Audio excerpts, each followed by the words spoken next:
Hello दोस्तों, स्वागत है आपका हमारे चैनल में। और आज मैं लेके आया हूँ एक नया वीडियो जिसमें हम हिंदी से जनसंचार एवं हिंदी कंप्यूटिंग के ऊपर कुछ क्वेश्चंस देखेंगे। तो आइए स्टार्ट करते हैं वीडियो को। और पहला क्वेश्चन है कि जनसंचार का सबसे पुराना माध्यम कौन सा है। ऑप्शन है रेडियो, टेलीविज़न, प्रिंट मीडिया या फिर इंटरनेट। तो इसका जो राइट आंसर है वो है प्रिंट मीडिया। अगला क्वेश्चन है कि संचार प्रक्रिया में फीडबैक का क्या अर्थ है। ऑप्शन है संदेश भेजना, संदेश पर प्राप्तकर्ता की प्रतिक्रिया, संदेश को एनकोड करना या फिर माध्यम का चयन करना। तो इसका जो राइट आंसर है वो है संदेश पर प्राप्तकर्ता की प्रतिक्रिया, उसको फीडबैक बोलते हैं। अगला क्वेश्चन है कि श्रव्य जनसंचार का माध्यम कौन सा है। ऑप्शन है समाचार पत्र, टेलीविज़न, रेडियो या फिर इंटरनेट। तो श्रव्य माने क्या होता है, ऑडियो। तो सबको पता होगा कि इसका जो माध्यम है वो कौन सा है, रेडियो है। अगला है कि जनसंचार का द्वारपाल यानी कि गेटकीपर किसे कहा जाता है। ऑप्शन है पाठक को, विज्ञापनदाता को, संपादक को या फिर सरकार को। तो इसका जो राइट आंसर है वो है संपादक को कहा जाता है। अगला क्वेश्चन है कि संचार का सबसे तात्कालिक और तीव्र माध्यम कौन सा है। ऑप्शन है समाचार पत्र, रेडियो, पत्रिकाएं या फिर फिल्म। तो इसका जो राइट आंसर है वो है रेडियो। अगला क्वेश्चन है कि संचार का मूल उद्देश्य क्या है। ऑप्शन है मनोरंजन, पैसा कमाना, विज्ञापन या फिर संदेशों का आदान प्रदान। तो संचार का जो मूल उद्देश्य होता है वो होता है संदेशों का आदान प्रदान। अगला क्वेश्चन है कि कोडिंग का संबंध किससे है। ऑप्शन है संदेश को संकेतों में बदलना, संदेश को समझना, संदेश प्राप्त करना या फिर शोर उत्पन्न करना। तो कोडिंग का जो मतलब होता है वो होता है संदेश को संकेतों में बदलना। अगला क्वेश्चन है कि संचार प्रक्रिया में नॉइज़ किसे कहते हैं। शोर, संचार प्रक्रिया में शोर किसे कहते हैं। ऑप्शन है तेज आवाज़ को, संदेश की पुनरावृत्ति को, संदेश में बाधा डालने वाली तत्व को या फिर फीडबैक को। तो संचार प्रक्रिया में नॉइज़ कहते हैं संदेश में बाधा डालने वाले तत्व को।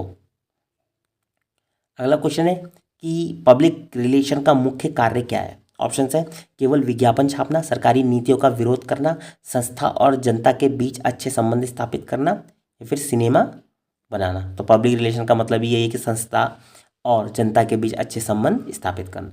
अगला क्वेश्चन है कि इंटरपर्सनल कम्युनिकेशन किसे कहते हैं। ऑप्शन है जब एक व्यक्ति हजारों लोगों से बात करता है, जब दो व्यक्ति आपस में बात करते हैं, जब व्यक्ति स्वयं से बात करता है या फिर जब संदेश मशीनों द्वारा भेजा जाता है। तो इसका जो राइट आंसर है वो है इंटरपर्सनल कम्युनिकेशन का मतलब है कि जब दो व्यक्ति आपस में बात करते हैं। अगला क्वेश्चन है कि मास मीडिया का सबसे बड़ा प्रभाव क्या है। ऑप्शन है साक्षरता का दर बढ़ाना, प्राकृतिक आपदाओं को नियंत्रित करना, केवल मनोरंजन करना या फिर जनमत का निर्माण करना। तो मास मीडिया का सबसे बड़ा प्रभाव है जनमत का निर्माण करना। अगला क्वेश्चन है कि जनसंचार में प्राप्तकर्ता कौन होता है। ऑप्शन से संदेश भेजने वाला, संदेश को इनकोड करने वाला, संदेश प्राप्त करने वाली विशाल श्रोता संख्या या फिर संदेश का माध्यम। तो जनसंचार में प्राप्तकर्ता जो होता है वो होता है संदेश प्राप्त करने वाली विशाल श्रोता संख्या। अगला क्वेश्चन है कि किस संचार को वन वे कम्युनिकेशन माना जाता है जहां फीडबैक तुरंत नहीं मिलता। ऑप्शन है जनसंचार, फ़ोन कॉल, आमने सामने की बातचीत या फिर पत्र लेखन। तो इसका जो राइट आंसर है वो है जनसंचार को। अगला क्वेश्चन है कि सांकेतिक संचार का उदाहरण क्या है। ऑप्शन है रेडियो पर खबर, समाचार पत्र का लेखन, मोबाइल फ़ोन या फिर ट्रैफिक लाइट का रंग। तो इसका जो राइट आंसर है वो है सांकेतिक संचार का उदाहरण क्या होता है, ट्रैफिक लाइट। अगला क्वेश्चन है कि जनसंचार का सबसे अस्थायी माध्यम कौन सा है। ऑप्शन है समाचार पत्र, रेडियो, पुस्तक या पत्रिका। तो इसका जो राइट आंसर है वो है रेडियो। अगला क्वेश्चन है कि जनसंचार माध्यमों में सबसे धीमी गति का माध्यम कौन सा है। ऑप्शन है टेलीविज़न, रेडियो, इंटरनेट और पुस्तक पत्रिकाएं। तो इसका जो राइट आंसर है वो है पुस्तकें और पत्रिकाएं। अगला क्वेश्चन है कि इंटरपर्सनल कम्युनिकेशन का उदाहरण क्या है। ऑप्शन है दो दोस्तों की बातचीत, भाषण देना, सोचना या डायरी लिखना या फिर खबर पढ़ना। तो इसका जो राइट आंसर है वो है सोचना या डायरी लिखना। अगला क्वेश्चन है कि जनसंचार के कौन से माध्यम को फोर्थ स्टेट या चौथा स्तंभ कहा जाता है। ऑप्शन है मीडिया, न्यायपालिका, कार्यपालिका या फिर विधायिका। तो इसका जो राइट आंसर है वो है मीडिया। अगला क्वेश्चन है कि टेलीपैथी किस प्रकार के संचारण का उदाहरण है। ऑप्शन है जनसंचार, समूह संचार, अंतःवैयक्तिक संचार या फिर अतिवैयक्तिक संचार।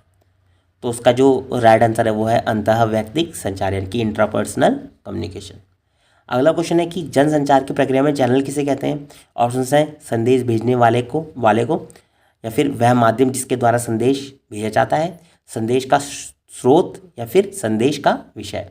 तो इसका जो राइट आंसर है वह माध्यम जिसके द्वारा संदेश भेजा जाता है उसको क्या कहते हैं? चैनल। अगला क्वेश्चन है कि संचार प्रक्रिया में डिकोडिंग का संबंध किससे है? ऑप्शन से संदेश भेजना, संदेश को एनकोड करना, शोर उत्पन्न करना या फिर प्राप्तकर्ता द्वारा संदेश को समझना और व्याख्या करना। तो इसका जो राइट आंसर है वो है प्राप्तकर्ता द्वारा संदेश को समझना और व्याख्या करना ही डिकोडिंग कहलाता है। अगला क्वेश्चन है कि भारत में प्रकाशित होने वाला पहला समाचार पत्र कौन सा था? ऑप्शन है उद्दंड मार्तंड, बंगाल गजट, समाचार दर्पण या फिर दिग्दर्शन। तो इसका जो राइट आंसर है वो है बंगाल गजट। अगला क्वेश्चन है कि हिंदी का पहला समाचार पत्र उद्दंड मार्तंड कब प्रकाशित हुआ था? ऑप्शन है 30 मई 1826, 30 मई 1818, 25 मई 1845 या फिर 12 अप्रैल 1857। तो इसका जो राइट आंसर है वो है 30 मई 1826 को। अगला क्वेश्चन है कि डेडलाइन का संबंध किस माध्यम से है? ऑप्शन है रेडियो, टेलीविज़न, सिनेमा या फिर समाचार पत्र। तो इसका जो राइट आंसर है वो है समाचार पत्र से।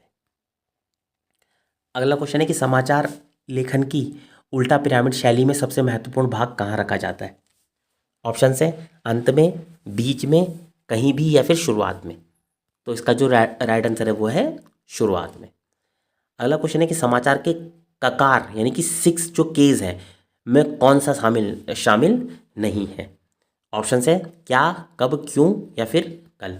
तो इसका जो राइट आंसर है वो है कल नहीं इसमें शामिल है। तो 6 जो केस है वो क्या क्या है? क्या होता है, कौन होता है, कहाँ, कब, क्यों और कैसे। अगला क्वेश्चन है कि भारत में हिंदी पत्रकारिता का जनक किसे माना जाता है? ऑप्शन है राजा राम मोहन राय, बाल गंगाधर तिलक, पंडित जुगल किशोर शुक्ल या फिर महात्मा गांधी। तो इसका जो राइट आंसर है वो है पंडित जुगल किशोर शुक्ल को। अगला क्वेश्चन है कि किस समाचार पत्र में ऑपएड पृष्ठ का क्या अर्थ है? ऑप्शन है खेल समाचार, विज्ञापन, फैशन समाचार या फिर संपादकीय पृष्ठ के ठीक सामने वाला पृष्ठ। तो इसका जो राइट आंसर है वो है संपादकीय पृष्ठ के ठीक सामने वाला पृष्ठ। अगला क्वेश्चन है कि फ्रीलांसर पत्रकार किसे कहते हैं? ऑप्शन है जो एक ही अखबार के लिए काम करता है, जो किसी एक अखबार से बंधा नहीं होता बल्कि अलग अलग के लिए लिखता है, जो सिर्फ सरकारी अखबारें लिखता है, फिर जो सिर्फ फीचर लिखता है। तो फ्रीलांसर का मतलब क्या होगा? जो किसी एक अखबार से बंधा नहीं होता बल्कि अलग अलग के लिए लिखता है। अगला क्वेश्चन है कि अखबार शब्द किस भाषा से आया है? ऑप्शन है अरबी, हिंदी, संस्कृत या फिर अंग्रेजी। तो इसका जो राइट आंसर है वो है अरबी फारसी।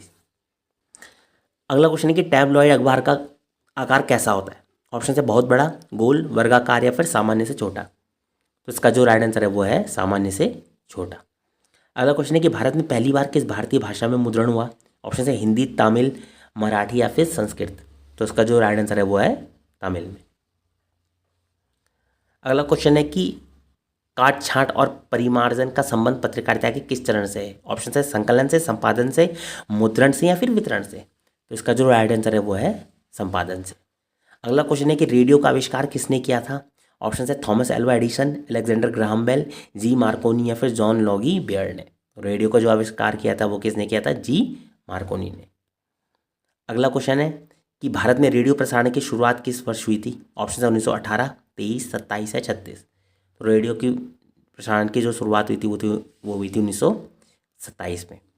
अगला क्वेश्चन है कि भारत के सरकारी रेडियो प्रसारण सेवा का नाम क्या है? ऑप्शन है दूरदर्शन, आकाशवाणी, विविध भारती या फिर रेडियो मिर्ची। तो इसका जो राइट आंसर है वो सबको पता ही होगा, बहुत ईजी था, आकाशवाणी। अगला क्वेश्चन है कि रेडियो किस प्रकार का माध्यम है? ऑप्शन है दृश्य है, श्रव्य है, दृश्य श्रव्य है फिर मुद्रित है। तो इसका जो राइट आंसर है वो है श्रव्य। अगला क्वेश्चन है कि टेलीविज़न का आविष्कार किसने किया था? ऑप्शन है जी Marconi, Samuel Morse, John Logie Baird या फिर थॉमस एल्वा एडिसन ने। तो उसका जो राइट आंसर है वो है जॉन लॉगी बियर्ड ने। अगला क्वेश्चन है कि भारत में टेलीविज़न की शुरुआत कब हुई थी? ऑप्शन है 14 नवंबर 1947 को, 1965 को, 1982 को या फिर 1959 को। तो इसका जो राइट आंसर है वो है 15 सितंबर 1959 को। और लास्ट क्वेश्चन इस वीडियो का कि भारत में रंगीन टेलीविज़न की शुरुआत कब हुई थी? ऑप्शन है 1975 को, 1982 को, 1991 या फिर 2000। तो उसका जो राइट आंसर है वो है 25 अप्रैल 1982 को। तो टेलीविज़न की शुरुआत हुई 15 सितंबर 1959 को, 1959, और जो रंगीन टेलीविज़न की शुरुआत हुई वो 1982 में भी 25 अप्रैल को।